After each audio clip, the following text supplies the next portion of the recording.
Good almost afternoon, Charles. How are you? Hey, Dan. Oh boy, it has been a day already. Yeah, we started talking almost 2 hours ago, and in the meantime, my new refrigerator sort of got delivered.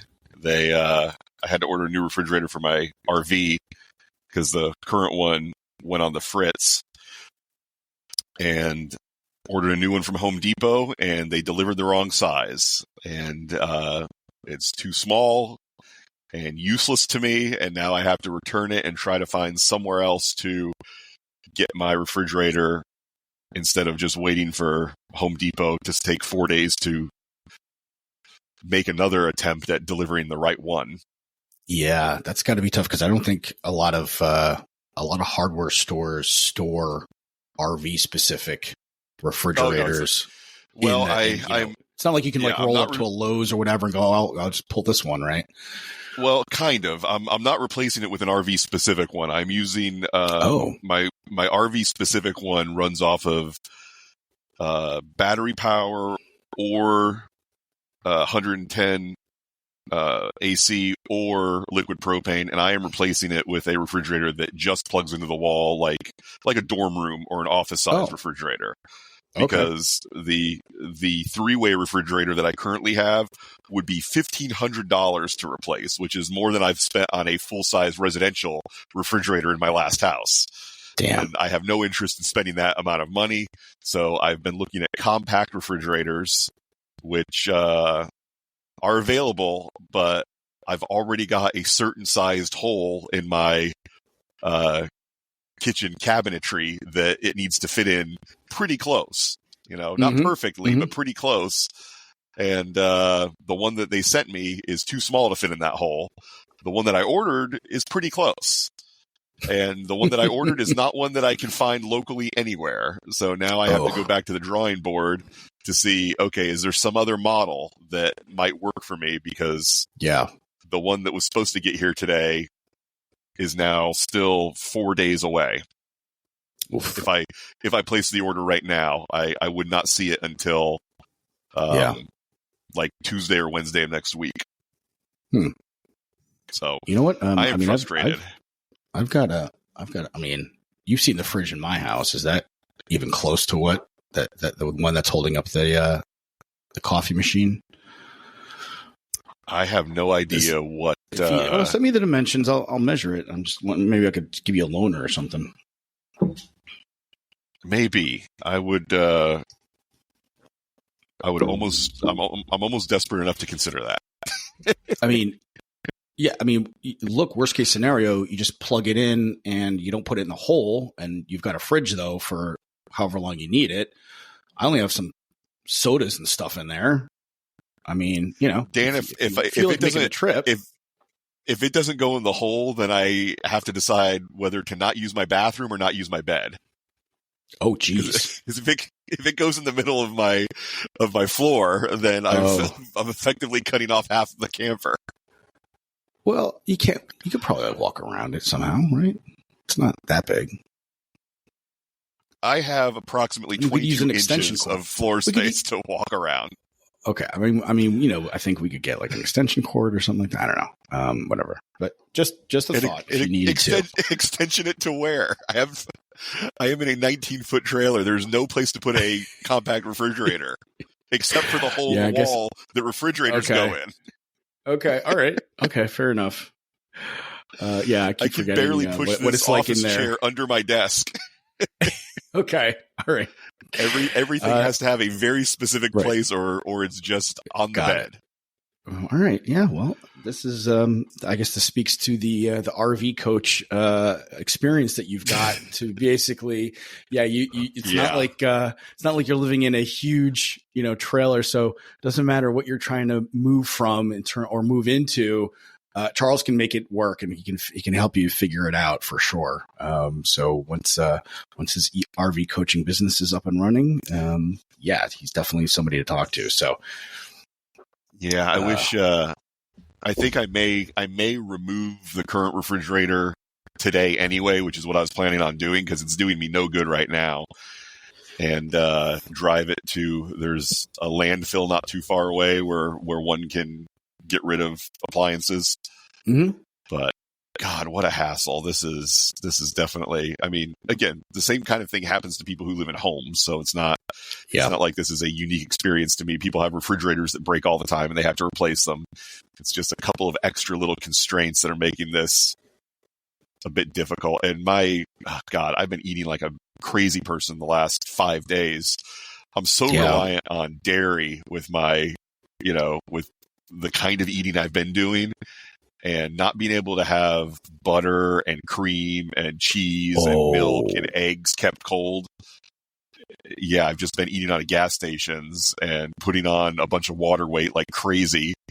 And all I kept thinking was, well, on Friday, my new refrigerator will be delivered. I'll go do some grocery shopping. I'll stock it up with, I'll wait for it to cool down. Then I'll fill it up with all the fruits and dairy and meat that I need, and everything will be great. And now, bam, I'm 4 days away from that again. So it's a bit frustrating, but anyway, I'm trying to focus on all the fun stuff I've got coming up. You and I are doing our first magical dining tonight.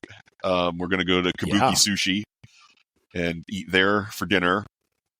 Tomorrow's the white party from Guys with Ties that you will not be going to. Correct. Yes, but I'll try to have fun anyway. And I'm sure you'll figure it out with your fancy jacket. I have a whole ensemble that I am looking forward to debuting tomorrow night. Awesome. And what else is going on? Moving day is fast approaching. About 8 days from now, I will be loading up the camper and moving closer to your neck of the woods. You're in Sanford. Make things should make things convenient for recording our episodes in studio, which I could not do today because I was tied to my home waiting for my refrigerator to be delivered. So that's why I'm recording remotely today. Which, God, now I wish I wasn't even here to accept delivery. That would have been what made things easier. Although I wouldn't have known it was the wrong thing. So no, it wouldn't have. Anyway. All right, I'll try not to be such so glum while we. No, that's fine. Get it out, man. This is part of it's part of being mindful, right? Is being able to not hold it in, get it out, express it, so that we can deal with it and handle our other business in a healthy way, right?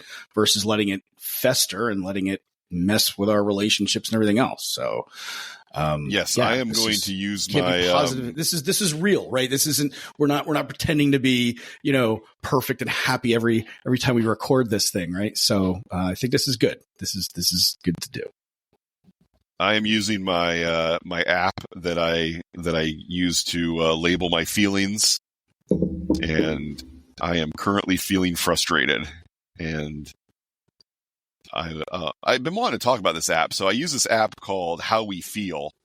And in this app, you're able to pick the feelings that you're experiencing. I have mine set to remind me twice a day to go in and label what I'm currently feeling. And then you can also share that with friends.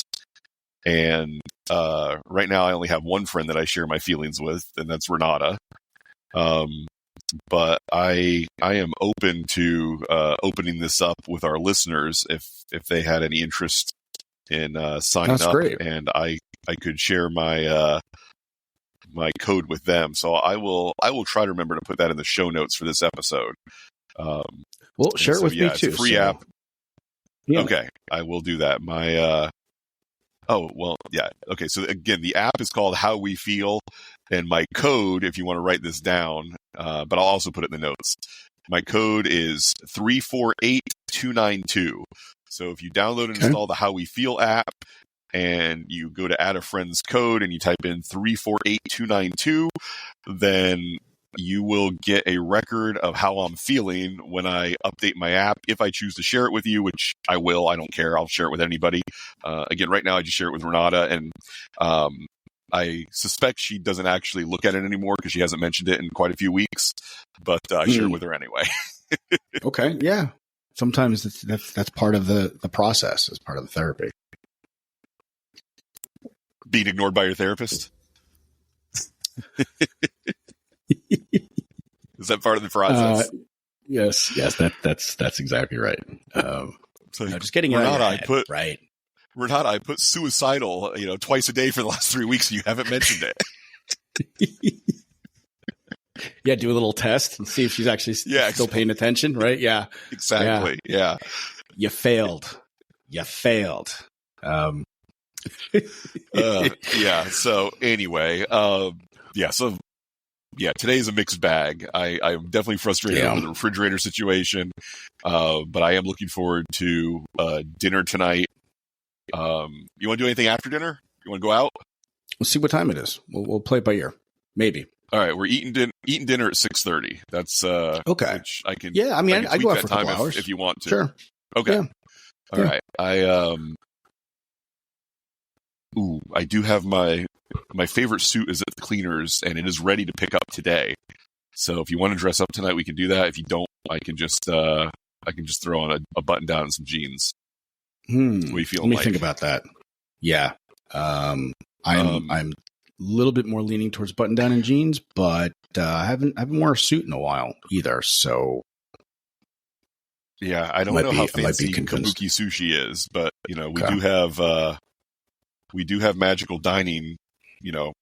Quite a few of them coming up. Next week, the Pinery is on our agenda, and I don't know for sure if you're in for that one, but that one Kurt will be joining us for because I owe him dinner. So it'll either be me and Kurt, or me, you, and Kurt, depending on your if you're still open for that one. Yeah, possibly. I'll need to check my calendar. Okay, sounds good. All right, let's get into the stuff here. We're 12 minutes in of me complaining about my refrigerator, so I'm sure the so we got another 3 minutes we can go if we wanted to. I was gonna say I'm sure the listeners would love at least 12 more minutes of me complaining, but I will rob them of that. Yeah, and so generous. I just took, I bought this new stuff, this Ollie Goodbye Stress Multi-Benefit Blend. It's a combination of ashwagandha, GABA, L-theanine, and lemon balm extract. And I took some of this before I got on with you this morning, and imagine how much worse I would have been if I didn't. Oh, geez. Yeah. It's like you took nothing. You sure that stuff works? It might be a placebo. I don't know. But it's got a mix of stuff that I've read is good for folks that do experience a little bit of social anxiety and don't necessarily always love being in crowded places and things like that. And so I decided to try it. I might take some tonight and possibly for my party tomorrow night that you won't be going to. I wanted to have it ready for tonight and tomorrow night, but I want to take some this morning to make sure it didn't make me nauseous or anything like that. And, I can't say that it's doing anything, but it's not making me nauseous. So I guess mission accomplished. Hey, there you go. There's a win. So I'll try some more tonight and see how I feel. Okay. We're almost done with section 3 or part 3 or unit 3, whatever he calls it, of Atomic Attraction. So that's good. I feel like we've been talking about this book forever because there's just so many things that we get. It just sets us off on these rabbit holes that I enjoy talking about with you. And these very short chapters, we don't get through a lot of them. All right, so this one is called Get Her to Chase You, and it talks about the necessary ratio of how much men should be pursued by women and women should be pursued by men in heterosexual relationships. I feel like he doesn't tell the whole story as he. I mean, that's a fairly common refrain for me with his book, where I feel like he mentions some important things to know, but then there's some other things that he should mention that he doesn't, and it can be a little bit of a disservice to the reader, and I'll share one of those with you right now. I have been in relationships where I was doing all of the chasing or the pursuing of a lady, and I've been in relationships where the lady was doing all of the chasing or pursuing of me, and neither of them were happy, healthy situations. And so while he does mention the 80-20 rule that the woman should chase the man 80% of the time and the man should only be initiating contact 20% of the time, I feel like he should say, if she's chasing you all the time, you're not going to like that either. And neither is she. Yeah. Yeah. And what I want to do, Charles, too, I had an idea here is, I think maybe when we start introducing each of these chapters, we could also read the quote that he's got, because it's kind of a good summary of some of these chapters. So Get Her to Chase You. And the quote from E.W. Howe is, if a woman doesn't chase a man a little, she doesn't love him. And so I feel like that's kind of, and you know, to really think about it, when in anything in life, when things are just handed to us, the value for us, it goes down, right? You know, something that is free or something that is just given to us versus something we need to work for or something we've earned. It's a little bit more near and dear to our hearts, and there's the value. It just naturally, mentally, the value is higher for us. And so, I think, right, an extreme in either direction where one person is doing the majority of the work or the chasing, it's not suited for a long-term success. I agree with that. Yeah, and I don't even know if the 80-20 rule applies to this as conveniently as he thinks it does. Right. Yeah. You know, I feel like that's pretty off balance. I feel like, you know, it's okay to try to steer things in the direction where the feminine is chasing the masculine a little bit more than the masculine's chasing the feminine, but 80-20 seems pretty extreme. You know, I was reminded when you were just talking about how we don't value things that are handed to us. There was a comedian that I used to listen to and still do occasionally, who did a lot of tours on the college scene back in the 90s. And he would frequently get the contacts at the colleges or the universities, like a lot of big state schools, to say stuff to him like, man, we're going to have such a great crowd. The student union had such a surplus in their budget that we're able to pay your whole fee, and we don't even have to charge the students to come to the show. They can all come to the show for free. And his thing would always be, no, charge the students to come. I don't care if you have to charge them $1. I don't care if you have to charge them $5. Charge them something. Otherwise, they're going to be getting up and leaving in the middle of the show. They're going to be talking. They're going to be showing up late. It's like, you got to charge them something so they think they're coming to something that's worth coming to. If you make it completely free, they're not going to be interested. And so that was his rule that he adopted. He was like, I won't do free shows. You got to charge them at least a little something to get them to come through the door, right, or I'm not going to perform. Yeah. They're not going to, it comes down to what you value and what you value, you respect. Yeah. And I mean, what kind of guy has the will or the time to chase a woman 100% where she has to do nothing? You know, she has to put in no effort to show up. All she has to do is wait for him to call, and she knows he's going to call. And there's like, where's the attraction there? Where does it feel like you've got something that is worth, holding on to? It doesn't. Right. So, and I mentioned a few weeks ago that you're stealing something from a woman when you don't let her put some effort and some emotion into, trying to reach out to you and anxiously awaiting your call. I mean, that's fun. We enjoy that from women, on some level. Obviously, when we don't get what we perceive to be enough, it can trigger some anxiety. But it's also the anticipation of, I wonder if she's going to text me today. I wonder if she's going to call me today. That is part of the fun for us, and it's part of the fun for them. And so if you're, the puppy dog that will never leave her alone, you're stealing that fun from her. Yeah, that's a great way of looking at it. And he talks about a little bit how men typically try to rush things in terms of at the beginning of the relationship, when you start, first connect to a woman, and connect with a woman, and you're establishing, you start dating a little bit, and a lot of times guys will rush the initial connection, trying to get answers to relieve anxiety in terms of where do they stand with the woman, try to push her into a commitment really quickly. And what I kind of realized is, just like good sex, you don't rush into it, right? You take your time, you're slow, you're methodical, you let things develop.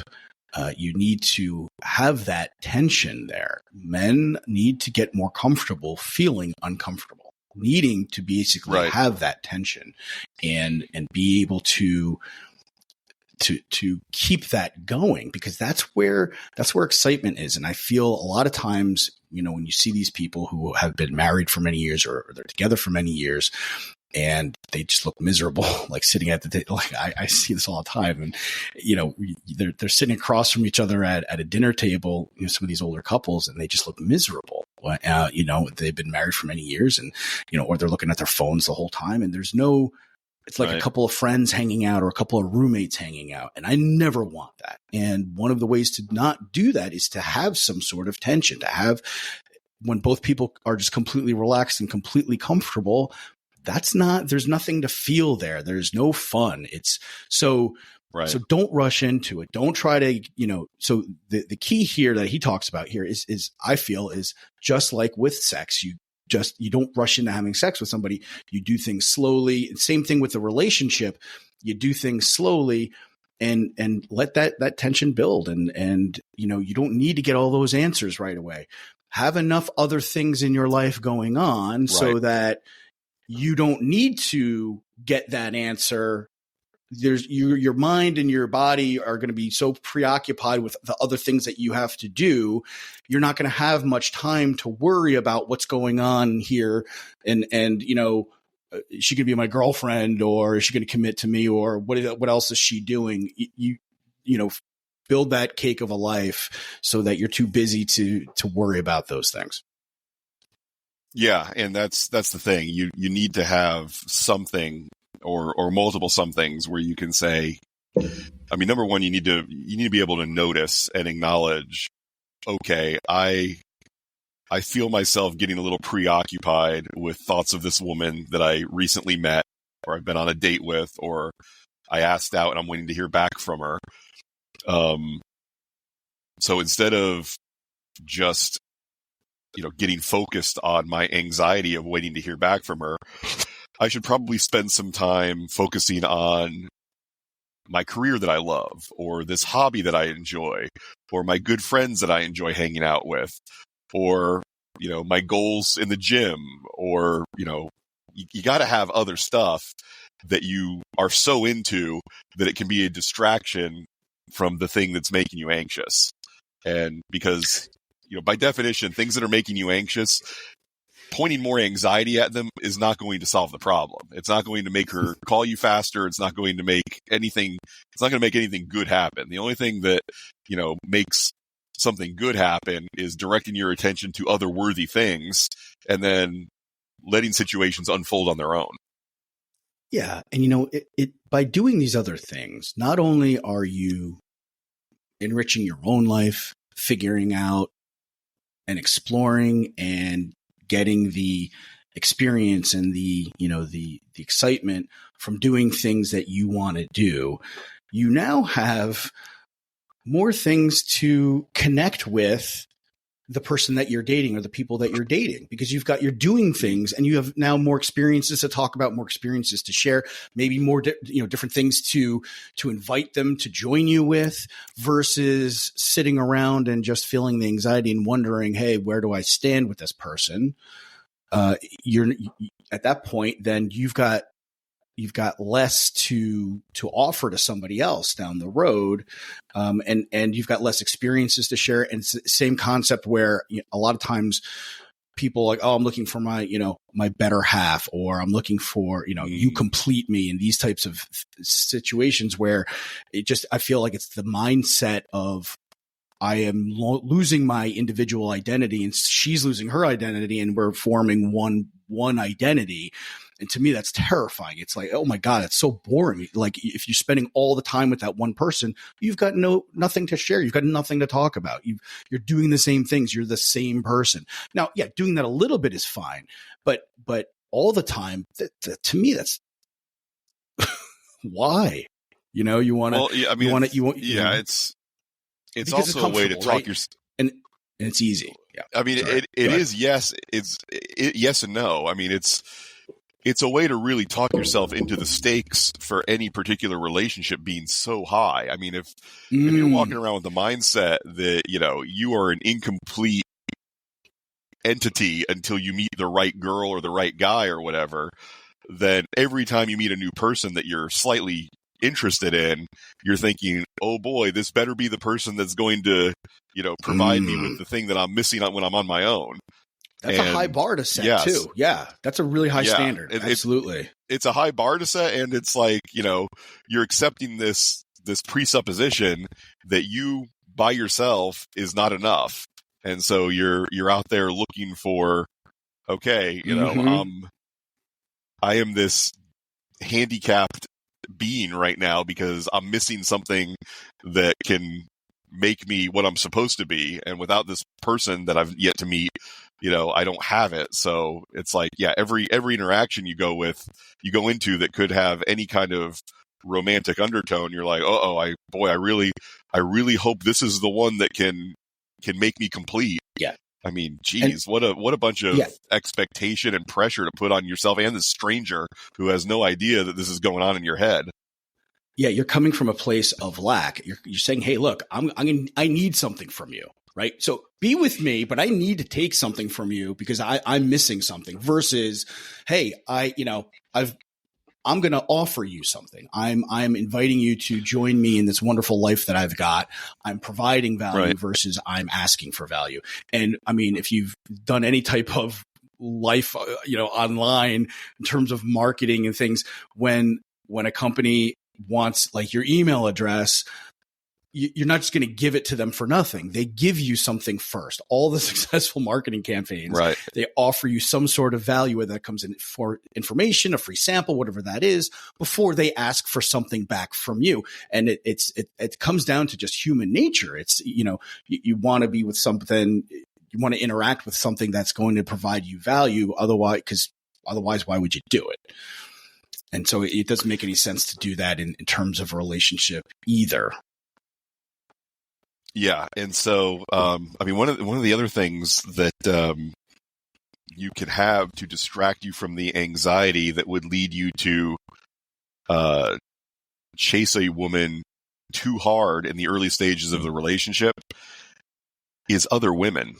Okay. When you are just getting to know someone and you've only been on a couple of dates with them,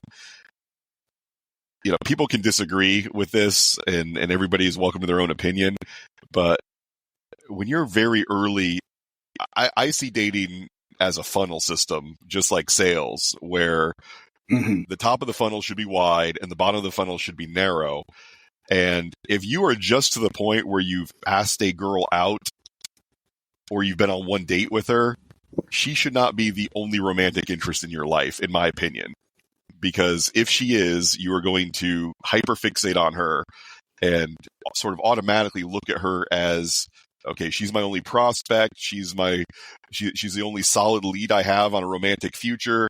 She's the only potential partner I have for sex or for starting a family. And all of this translates into an air of desperation and scarcity that you will absolutely carry with you.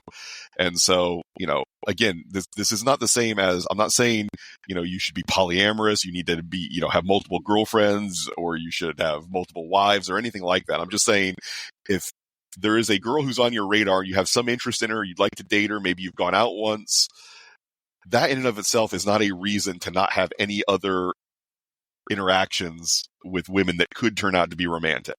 In fact, I would say it's a good reason to have those interactions so that, you are a person with options who is spending the time with the people you want to spend the time with because you want to spend your time with them, not because this is the only woman in my life, so I have to spend all my time with her. That's just how it works. Right. Yeah. I mean, it's fairly straightforward. I mean, if you're coming from that air of desperation and, you are thinking, if this is my only option, you're going to start making excuses. You're going to not objectively evaluate things that could be red flags with that person because you are coming from a spot of desperation, and the hormones that are surging through our bodies absolutely affect our decision-making abilities. And our processes. So it's much better for you and for that woman and for your future relationship if you aren't in a position of desperation. So there are a number of different ways to get that, to be in that position and to be a little bit more objective.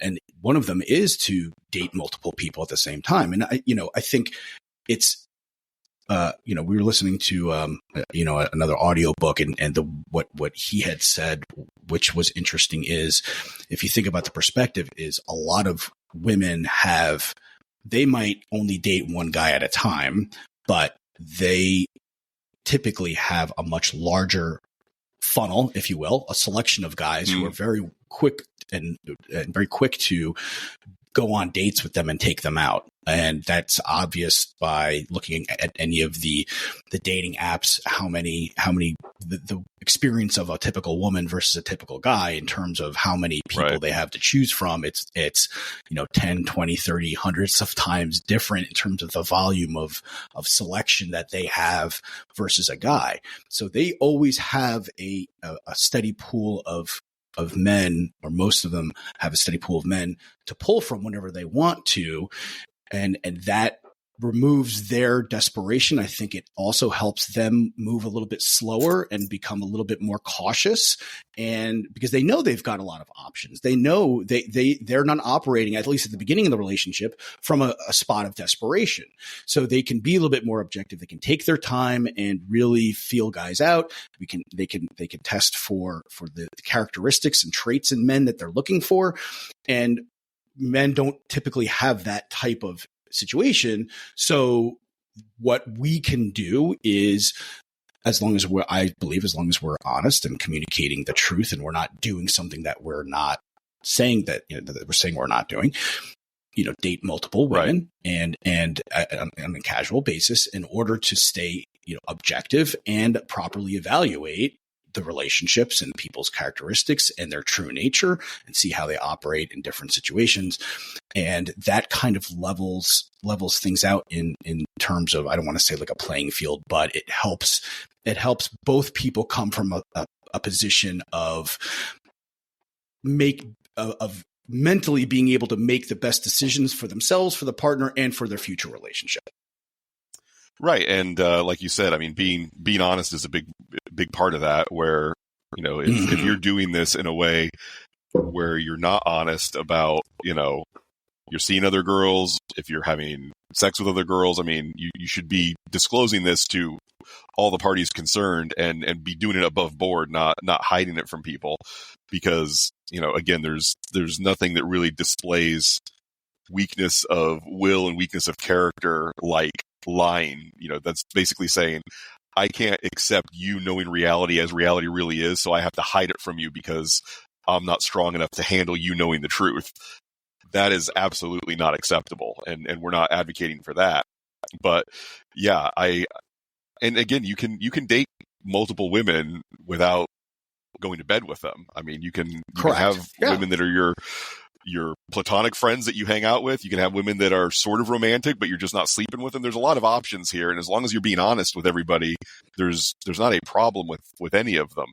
I will say that, another thing that women have often that men do not is, women will have quote unquote platonic friends who are orbiters that are hanging around them, making them feel desired and attractive, that they just don't have any romantic or sexual interest in, but these guys hang out all the time and, are available to hang out with them and to socialize with them.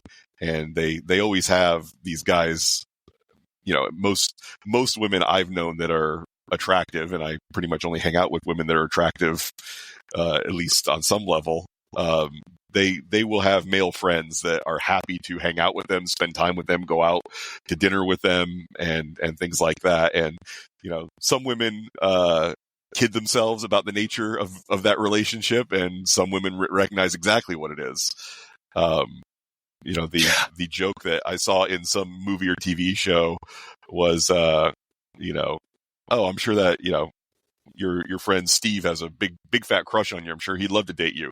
Oh no, Steve and I aren't like that. We're just platonic buddies. Like, okay, text him right now that you want to have sex. Let's see what he says. So this is interesting. Let's see how he responds. So yeah, but I don't blame women for doing that. Why wouldn't you?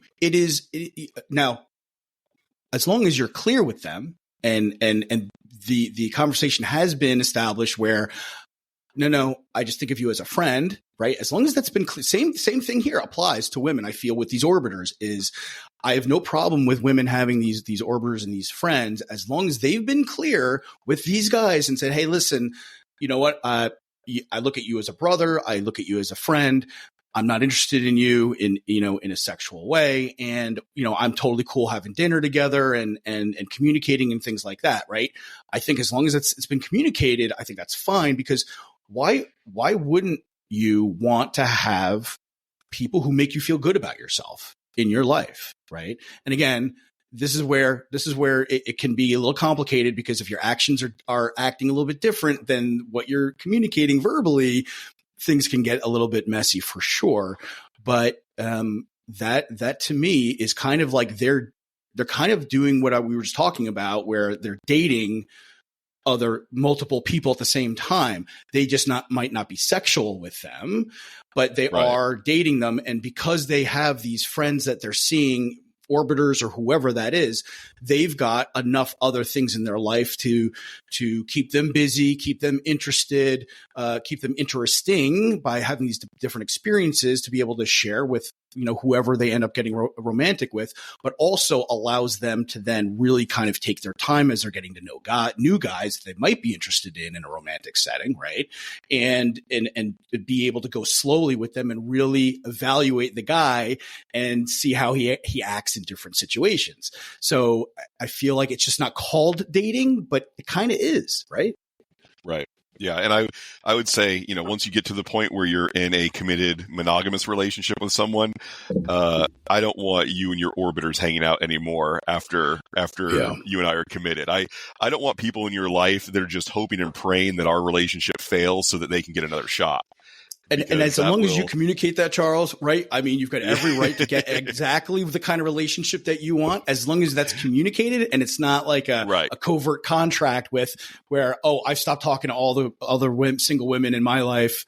You should just do the same kind of thing, right? We want to make sure that we get that out and open on the table. And absolutely.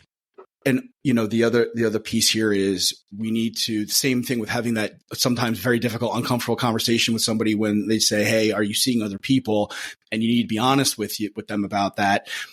Right. If they've got a problem with it and they're going to break up with you or they're not going to see you anymore, then that's okay. You need to be okay with that. And they just might not be the type of person that you want to continue with because they're on a different time scale, right? That's another piece of evaluation that humans need to do with each other is, hey, are we on the same page with these things? And we have to be willing to say, okay, well, if we're not, then we're going to let it go, but we'll both be okay. Right. It's not the end of our lives. We're not going to be extradited. We're not going to we're not going to be kicked out of the tribe and potentially be killed by a neighboring, warring tribe or starved to death. Right. Even though that's what our primitive brain makes us feel at times. Yeah, it's definitely hard to have those conversations where you're gonna, or you think you're going to be disappointing someone, and you may disappoint them enough that they don't want to be with you anymore. Mm-hmm. But you got to weigh that against disappointing yourself and saying yes to a relationship you're not ready to say yes to. And what's the long term forecast for how that works out? That's not good either. So yeah, that's very important. All right, let's talk about this case study. Boy, this case study, there's a couple cringy ones in this chapter. Cringe-worthy. Yeah. So the first one is this guy has been dating this girl for 4 months, and he takes her on vacation to Grenada, and a beautiful 5-star beautiful 5-star resort is mentioned. So that's already he's spending a lot of money on this. He also has not yet had sex with this woman that he considers his girlfriend of 4 months. They've never had sex. And his plan is, I'll take her on this fancy vacation and we'll have sex on the vacation. He does not share this plan with her in any way. Does not tell her that that's what the expectation is or that that's what he thinks is going to happen. He just keeps that to himself. Takes her on the trip. Surprise, surprise, no sex happens. And then he's very angry about it and resentful and lashes out at her. And so, yeah, he's got the covert contract. He's got the keeping the ledger. He's doing some of that too, where it's like, I didn't pressure you to have sex and I haven't treated you bad like any of your other boyfriends. So why aren't you giving me the sex that you owe me is essentially what he's saying. Mm-hmm. Mm-hmm. And at the end of it, he sums up her thinking on it after this guy goes off and she, sees his text or hears the voicemail or whatever. Her reaction is, thank God I didn't have sex with him. That would have been a disaster. But hey, at least I got a free holiday out of it. I guarantee that's not what she was thinking in this scenario, because being on the vacation with him while he's living under this covert contract and thinking that she owes him sex, but he's not saying it, he's just acting like it. She knew there was something very, very wrong, and there's no way that she had a fun and light holiday with this guy while he's doing all this manipulation and all this overthinking. There's no way she had fun, and she was just able to write it off and say, "Oh, at least I had a good time." Absolutely not. This was a miserable trip for both of them, and the fact that Canwell doesn't understand that, I think, is naive on his part. Yeah, well, he even mentions earlier in this, through this example here, where Sam had basically gotten on his knees and begged her to have sex with him on the trip. Yeah. How could you possibly think this was a great trip after him acting that way? There's no way. There's no way that was fun for her or flattering or anything. That was traumatizing and cringy and uncomfortable for both of them. There's no way that it wasn't. The other thing he mentioned too was that her excuse for not being intimate with him for those first 4 months was because she was afraid to get hurt. So if she's really feeling afraid to get hurt, why would she basically agree to be alone with him in a foreign country on a vacation where they're spending a lot of time together? It doesn't quite line up in terms of a realistic type of scenario, but I would think the afraid to get hurt part, the she was afraid to get hurt part was probably some like the cognitive dissonance on her part. Well, I think what was going on with her was she was probably thinking, this is the kind of guy I should be attracted to. This is the kind of guy I should like. This is the kind of guy I should be with. But she didn't feel the spark for him. So she was trying to talk herself into being excited about a relationship with this guy, but she just wasn't attracted to him. And maybe in all fairness, you hear about a wonderful tropical vacation. Maybe she's thinking, hey, maybe something will happen and, we'll have a lot more scenarios or potential scenarios where there might be a spark that gets created because we're in this tropical paradise. And maybe she was holding out hope that something would happen at that point. So I guess that's fair. Go either way. Yeah, I have more empathy for her in this scenario because I do feel like he put her through some pretty rough stuff because he was not willing to be honest about his expectations or his needs. And, you don't ever rely on some trip or some vacation or some romantic getaway to be the thing that solves a problem in a perceived problem in your relationship. It just doesn't work that way. No, it's like you're gonna bring the person that you are on this vacation with you, and she's gonna bring the person that she is on this vacation. And so, if things are going good, then they might go even better on a vacation, and if things are going shitty, they're gonna go even worse when you go on vacation. And it's funny that you mentioned that because he even says afterwards, one of the notes or one of the messages that Sam sends to her was, "Oh, you didn't get to see the true me." So the version of him on vacation oh, well, that didn't work. You know what? I can be somebody else. You didn't like that guy. Right. I'll be somebody else. Oof. Yeah, it's rough. Okay, so the next thing that he discusses in this chapter is basically that it's a good idea for the fellow in the relationship to not be the one to open the door to the conversation of what are we? Are we boyfriend, girlfriend? Are we exclusive? It is not a good idea for the man to bring that up. I would say in most cases it's not a good idea for the man to initiate meta conversations about the relationship. It's a good idea for the man to participate in the relationship, to demonstrate how he feels with his actions about the relationship, but not to start conversations about the relationship. When a woman wants to know or wants to declare what you are, then let her bring up the conversation and then be an active participant in that conversation. But when you as a man feel like it's time for that conversation, it's because you're dealing with some anxiety and uncertainty that you want to soothe by getting reassurances from her. And just live with the discomfort and live with not knowing exactly what the nature of your relationship is, and look to her behavior, not her words, to tell you how she feels about you. And so what would you say to the guy who, let's say, has been dating a few girls and high quality women and discovers, hey, what's a high quality woman, Dan? That's a trigger an individual. term online. That's right. Well, that's an individual decision. It's you've decided. Okay, he's decided they are meeting all of your. Okay, fair enough. Right. So they are checking. They've got enough green flags and they're checking enough boxes for him to determine, that individual person to determine, hey, I've met 3 women that I'm very excited about. I see potential with. But for whatever reason, one of them now is somebody that kind of stands out a little bit from the other people that he's dating, and he wants to have a committed relationship. So, are you saying then to never? So then just still do not bring it up. Do not have the conversation about, hey, I want to commit to you or I want to have a committed relationship.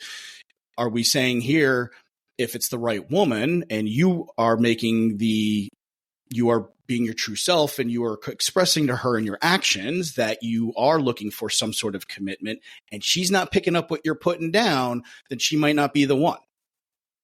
So I mean, in like every case, it really should be, even if you feel like this is a really great woman that, you want to settle down with, if it really is, she's going to bring it up. It won't be something that you need to initiate. Am I understanding that correctly?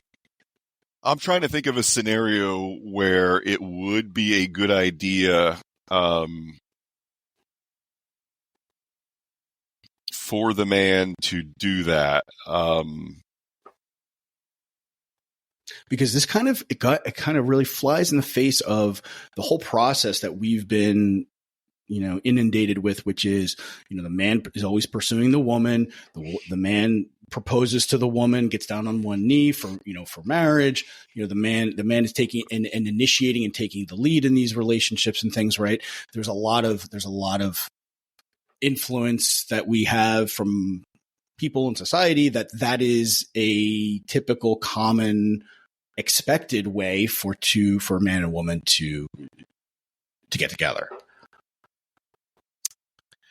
I do know that, I mean, the data that he cites in this chapter is pretty clear that the more available a man is perceived to be, the less attractive he's perceived to be. And there's supply and demand. Very few. Yep. Right. And there are very few things that will broadcast your high availability more than you starting a conversation to say, I want to be exclusive with you, because that puts you in a position where you're saying, hey, I recognize you as something that is rare and valuable, and I would like to lock you down. And when you go to someone with that, I think there is a very healthy impulse to say, oh, wait a second, he wants to lock me down. So does that mean I'm more valuable than he is because he's the one trying to lock me down and I'm not the one trying to lock him down. Mm-hmm. And so I feel like your attractiveness and your value will take a hit if you're the one to bring up this conversation. Now, maybe you've got attractiveness and value to spare, and so you are comfortable taking that hit. It's fair, and you're fine with that. You know, you're thinking, okay, I'm getting older. I do want to move this forward. I want to start a family with this woman, and to get to the point where we're married with kids. You know, the next step is to be she's only dating me and I'm only dating her. And so, you know, maybe you feel like based on where you're at in your life, that is a risk you're willing to take. But that's okay. Just don't pretend like it's not a risk, and don't pretend like there is not going to be some sort of a potential downside to you being the one to crack that door open and walk her through it. Because I believe that there would be. I think that the safest course of action would be for you to maintain your, I guess freedom would be the most appropriate word, your freedom to date multiple people until such a point where a woman that you're involved with says, okay, I don't want that freedom for myself anymore. I don't want that freedom for you anymore. I want us to both have commitment in the place of freedom. And then you can either decide to say, okay, I want that too, or no, I don't want that. I think that is the position of greatest strength and attractiveness. But again, I'm not going to say that one size fits all. There are reasons that you look. We talked about it before. I smile. I joke. I talk about how much I love going to zoos and playing with animals all the time. And these are all things that the author of this book would say, if you're trying to maximize how attractive you are to women, you shouldn't be doing these things. It's like, well, screw off. I do what I want. And these are some of the things I enjoy.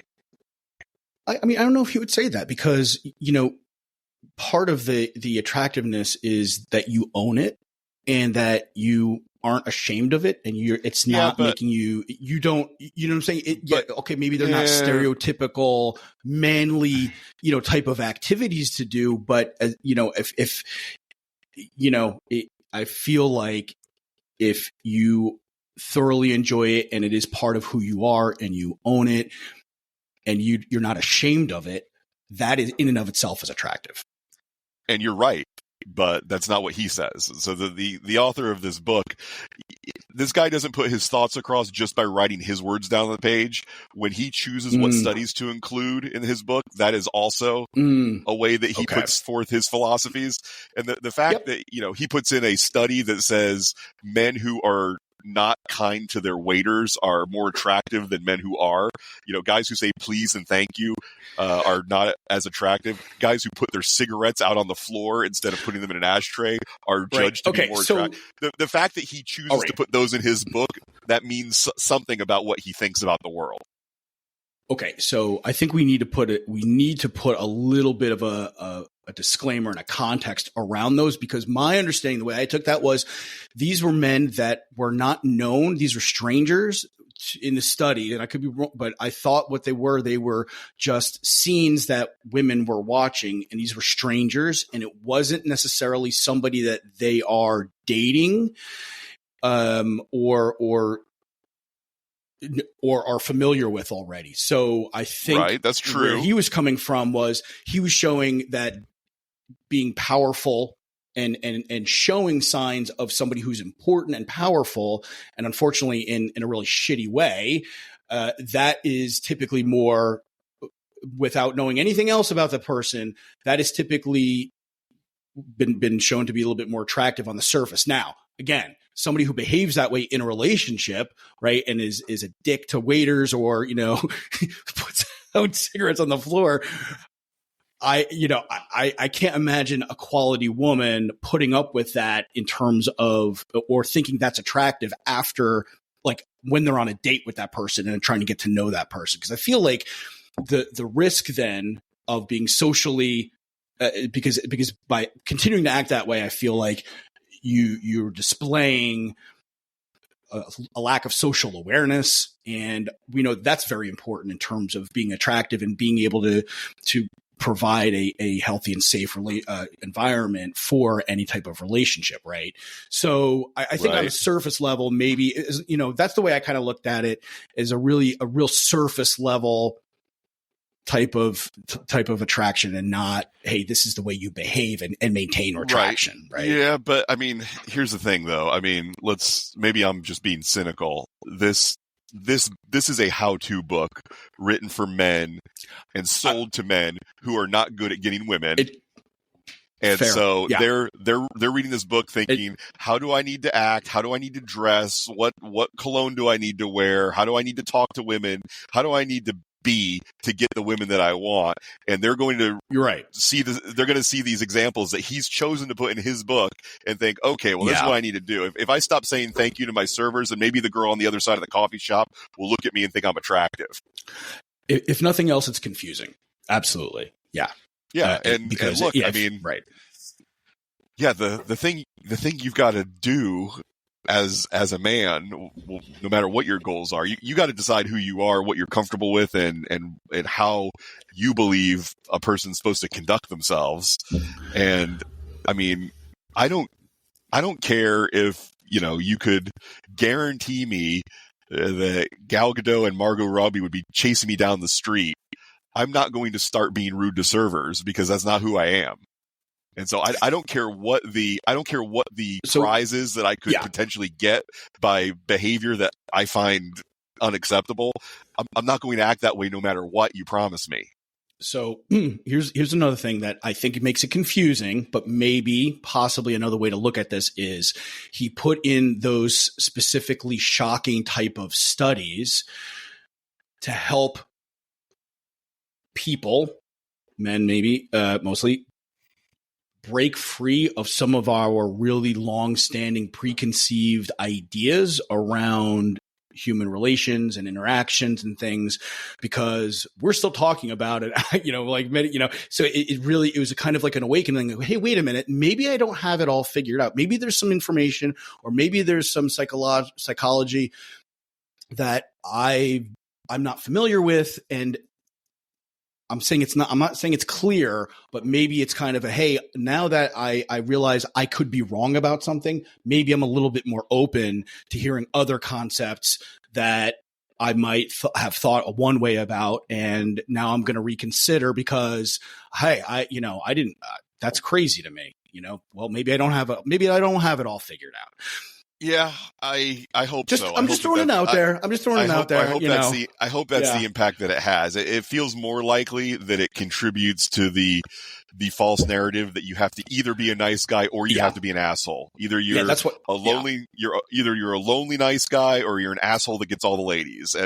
And that seems to be, sort of the red pill, black pill mentality online. Is it's got to be one of those two. Either I'm a nice guy that women walk all over, or I'm an asshole and all the women love me. And it's like, no, you don't have to be either of those things. There's something else you can be. And I feel like the fact that he chooses to put examples like that in his book, it's negatively contributing to the conversation to let guys believe that, oh, okay, I just have to be a rude asshole and then I'll get the women. Yeah, and I think this is a great example of the value that we provide here at Mindfully Masculine. Is we try to get the bathwater, we try to get the baby and leave some of the bathwater. Not every author is perfect. Just because they say a couple of good things doesn't mean everything that they put out there is going to be great and perfect. So I think that's a great example of what we're trying to do here, is going through a lot of these concepts and books and things and figuring out, hey, this doesn't make sense, or this does make sense, or we agree with that. And for me, talking to you about it has really helped with my critical thinking, hear your perspective on it. And it's like, wow, we read the same thing, but you pulled that out of it. And it's like, oh, wow, okay, I can see that now. All right. And it helps me then think a little bit more critically on the next topic that we're talking about. So hopefully that's what we're doing for you guys that are listening. So that's my little sales pitch there.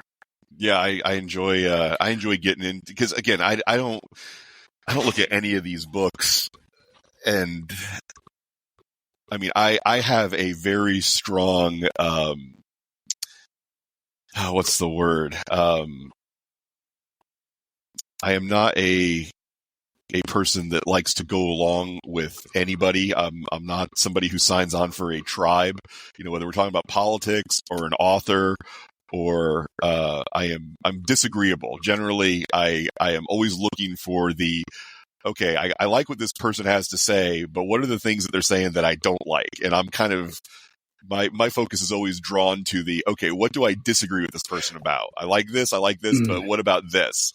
And, I'm high in disagreeableness on the big five personality, like very high, like extremely high. And, so as a result, I'm never willing to sign on with any particular author, political party, religion, any of that stuff. I'm always thinking, okay, what, I'm going to treat any philosophy I encounter, I'm going to treat like a hand of gin rummy, where it's like, okay, what are the cards that I want to keep and what are the cards I want to throw away? And I'm going to throw away the cards I don't want and hope that the cards that I draw are better cards. And I like to think that, that's the way we all make our lives better, is we take the hand we were originally dealt and we throw away the garbage and we keep collecting new cards. And if we keep doing it for long enough, like, remember back at Veritas, the computer company, where they would do the spring cleaning, they'd cut the bottom 10% of employee performers every year.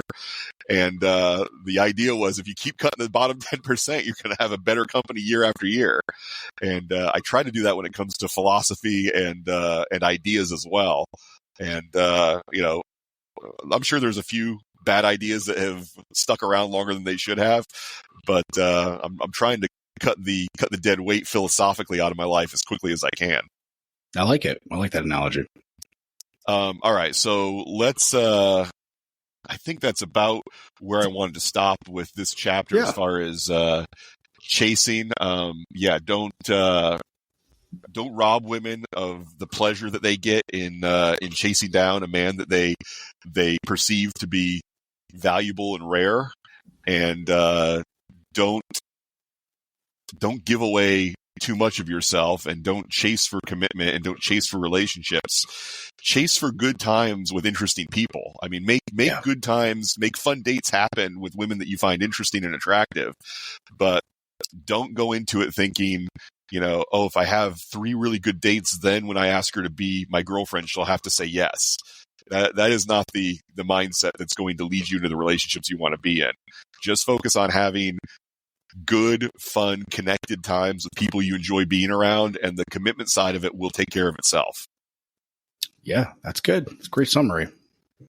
All right, the next chapter is going to be a tough one. The power of sex. And boy, it gets into some specific things to do in the bedroom that will make a woman attracted to you and orgasmic and want to keep having sex with you. And so I will be very uncomfortable talking about those things, because I grew up as a good church boy, and it's hard to get into these conversations. We'll get it done for sure. The quote here for the next chapter is, "Sex is not only the basis of life; it is the reason for life." Norman Lindsay, and it's pretty much the truth. Yeah, it is. Yeah, and I wonder how many attempts it's going to take us to get this episode recorded, Dan, before I feel comfortable with what we come up with. I think it should be our first video episode. That would be great. Oh, that could be interesting. I think we should do it. Let's do it. I already have a little bit of a suntan, and I will be mostly red for the duration of that episode, I'm sure. So, let's look forward to trying to do this one on video.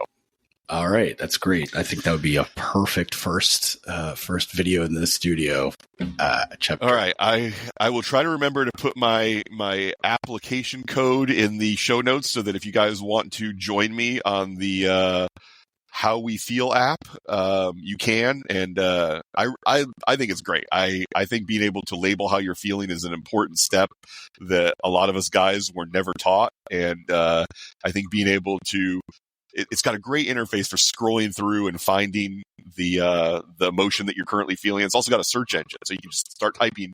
If you already know how you're feeling, start typing the name, and then that and some emotions related to it will come up, and you pick the one that's the most appropriate. So, and it's completely free. I like it. How we feel. Awesome. I will put the note, the link and my code in the show notes, and then I hope that some of you will decide to track your feelings and share them with me.